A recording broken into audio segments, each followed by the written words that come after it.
Seorang warga bernama Winda Arsiani, pemilik sah lahan seluas 7.409 meter persegi di Desa Margasari Hilir, Kecamatan Candi Laras Utara, Kabupaten Tapin, Kalimantan Selatan, melaporkan 3 hakim Pengadilan Negeri Rantau ke Komisi Yudisial atau KY Selasa 24/6/2025. Laporan itu didasarkan pada dugaan pelanggaran kode etik selama proses persidangan perkara perdata sengketa lahan. Menurut Winda, tanah yang dibelinya dan telah dibaliknamakan sejak tahun 2015 itu selama 9 tahun terakhir telah digunakan sepihak oleh PT Karisma Alam Persada sebagai akses jalan bagi kendaraan angkut hasil sawit dan material pabrik. Penggunaan tersebut dilakukan tanpa persetujuan, tanpa dokumen kerjasama, dan tanpa pembagian hasil apapun kepada pemilik tanah. Saya dirugikan karena tanah saya digunakan tanpa izin oleh perusahaan. Tapi yang lebih menyakitkan adalah kami merasa tidak mendapat perlakuan adil dari majelis hakim, ujar Winda kepada wartawan. Winda menjelaskan, dirinya bersama kuasa hukum telah digugat oleh PT Karisma Alam Persada melalui perkara nomor 11 Perdata di PN Rantau sejak Oktober 2024. Majelis hakim yang memeriksa dan memutus perkara tersebut terdiri dari Ahmad Iyut Nugraha, Ketua, Dwi Armi Okik Arisandi, dan Fahrun Nurisya Aini. Ia mengaku ada sejumlah kejanggalan selama proses persidangan, diantaranya perubahan jadwal sidang tanpa pemberitahuan kepada tergugat, tidak diberikannya akses terhadap bukti dokumen asli dari pihak penggugat, serta sikap ketua majelis hakim yang menyiratkan keberpihakan. Ketua majelis berulang kali bilang, kalau tidak puas kan bisa banding atau kasasi, seolah kami sudah pasti kalah sebelum diputus. Ini merusak harapan kami atas keadilan, lanjut Winda. Selain itu, ia menyoroti ketidakterbukaan atas berita acara sidang yang tidak pernah diperlihatkan kepada pihaknya meskipun sudah diminta secara resmi oleh kuasa hukum. Tak hanya dugaan pelanggaran etik, Winda juga menyampaikan keberatannya terhadap substansi putusan PN Rantau yang menyatakan sertifikat hak milik SHM dan akta jual beli AJB yang dimilikinya tidak mengikat secara hukum. Ia menilai putusan tersebut telah melampaui kewenangan pengadilan perdata. Keabsahan SHM seharusnya diputuskan oleh PT UN, bukan PN.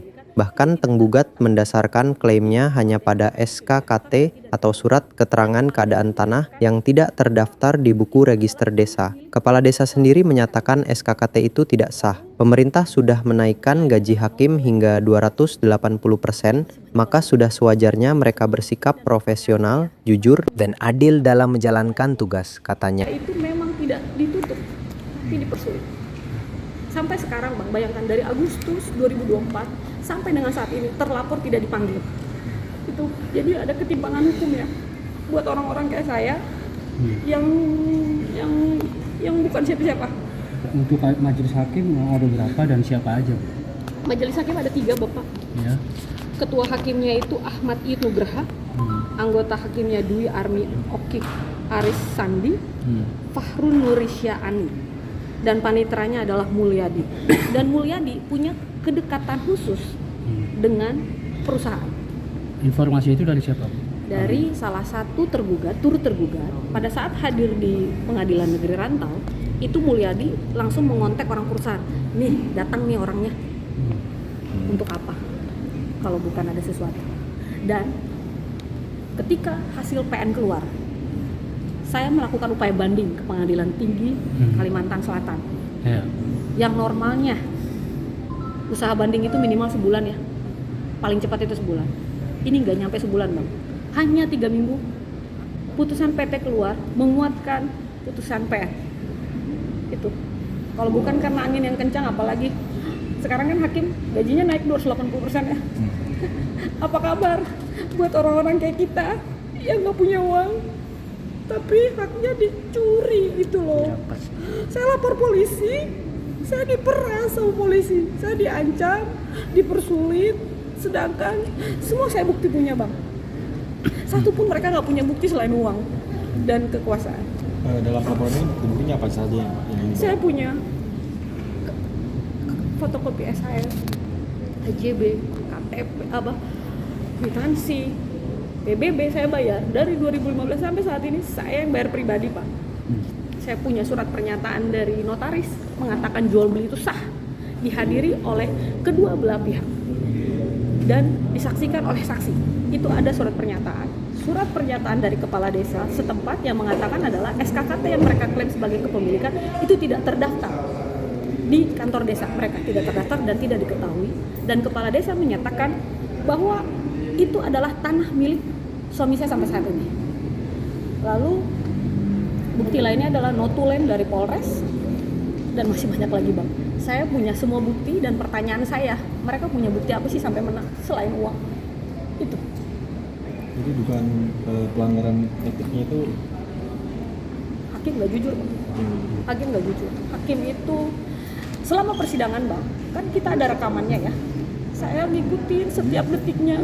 Itu hakim lebih berperan seperti pengacaranya perusahaan. Seharusnya hakim pasif kan, harusnya hakim itu pasif. Tapi di selama persidangan yang saya lalui adalah hakim ini sangat aktif mendominasi dan mencecar saksi saya. Tetapi saksi mereka dia melindungi. Jika pengacara saya bertanya kepada saksi dari pihak mereka, itu dibatasi oleh hakim, dilindungi gitu oleh hakim. Jadi terjadi ketimpangan Pak. Dan itu saya sudah adukan kepada Komisi Yudisial dan saya sudah lampirkan setiap video selama persidangan itu saya lampirkan.